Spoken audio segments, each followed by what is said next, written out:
Bonjour et bienvenue à toi sur la chaîne Commentaires et Dissertations. Nous voulons te montrer dans cette vidéo que pour réussir le commentaire composé, tu devrais connaître les attentes de ton correcteur. Nous verrons donc premièrement, les erreurs à éviter. Deuxièmement, nous nous intéresserons plus précisément aux actions à mettre en place pour réussir le commentaire composé. Mais d'abord, abonne-toi à la chaîne, cela nous aide et nous motive à faire d'autres vidéos explicatives sur le cours de français. Dans un commentaire littéraire, la paraphrase est sanctionnée parce qu'elle est une maladresse inutile, elle n'apporte rien. Attention, la paraphrase consiste à utiliser et développer sur une longue partie du commentaire une reformulation. Elle est pénalisée si lourdement qu'en général l'élève a une note inférieure à la moyenne, ce qui est une déception pour les élèves qui ont essayé de développer parfois sur une copie double et qui sont très déçus de voir que la note est très inférieure à leurs attentes. C'est simplement parce qu'ils ne répondent pas aux exigences de l'exercice. L'élève qui utilise la paraphrase montre qu'il n'a rien compris de l'intérêt du commentaire. En effet, celui-ci doit montrer un point de vue, une lecture bref un avis, une thèse sur un texte donné alors que la paraphrase consiste à répéter le texte en modifiant certains mots. Non seulement la paraphrase n'apporte rien mais elle est une perte de temps pour l'élève et pour le correcteur. Il faut donc absolument connaître la méthodologie du commentaire de texte. C'est le préalable pour réussir cet exercice. En fait, ne pas formuler de problématique est une très mauvaise idée. En effet, le commentaire consiste à développer une thèse sur un texte littéraire. Or la problématique est cette question que s'est posée l'élève sur le texte. Mieux vaut donc une problématique maladroite ou imparfaite plutôt que pas de problématique du tout. Ainsi, la problématique est la ligne directrice de tout ton commentaire composé, elle guide toute ta réflexion. Attention, une problématique n'est jamais une question fermée à laquelle on peut répondre simplement par oui ou par non. Au contraire, elle suppose une réflexion nuancée. 3. L'absence de plan. Le plan est l'organisation que tu proposes de suivre pour répondre à l'interrogation évoquée dans ta problématique. D'abord, le plan suppose à la fois des parties ou des axes mais aussi des sous-parties ou sous-axes. Ensuite, essaie d'équilibrer les idées.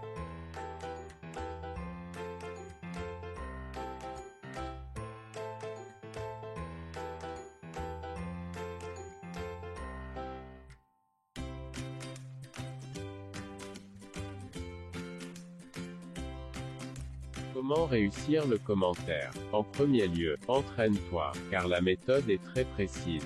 On ne peut pas improviser le jour du bac. Revois des exemples de commentaires composés. 2. Apprends à gérer ton temps. Tu ne dois pas dépasser le temps imparti sans avoir terminé ton commentaire et l'avoir relu, ce qui suppose que tu te sois suffisamment entraîné avant l'épreuve, dans les conditions imparties.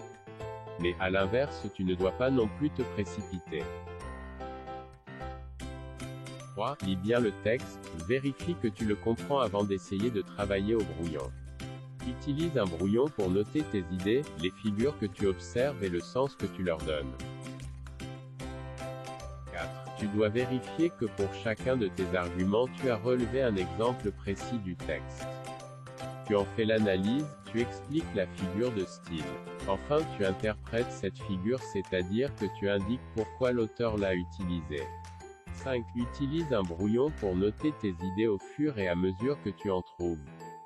Tu y relèveras aussi les figures que tu observes ainsi que le sens que tu leur donnes.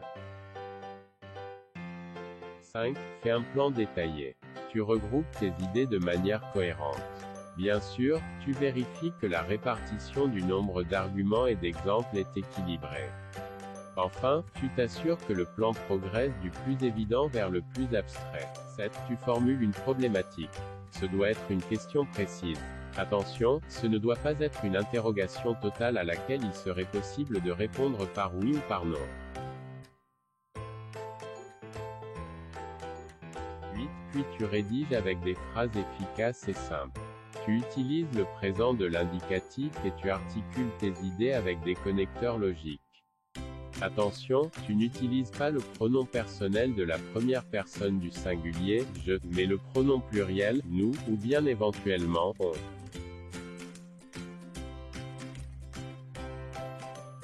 9. Fais une solide introduction. Elle doit montrer que tu as compris le texte et ses enjeux. Tu peux retrouver toute la méthodologie détaillée sur notre site ainsi que des exemples rédigés. N'hésite pas à aller regarder en cliquant dans les liens en description de cette vidéo. 10. Enfin, rédige une bonne conclusion. Elle doit permettre de récapituler les idées essentielles, sans entrer dans le détail. Là encore, nous te proposons une méthodologie détaillée sur notre site ainsi que des exemples rédigés pour t'aider à mieux comprendre ce qu'il faut faire. N'hésite pas et clique sur les liens en description. Nous espérons que cette vidéo a pu t'aider à mieux comprendre ce qui permet de réussir un commentaire de texte.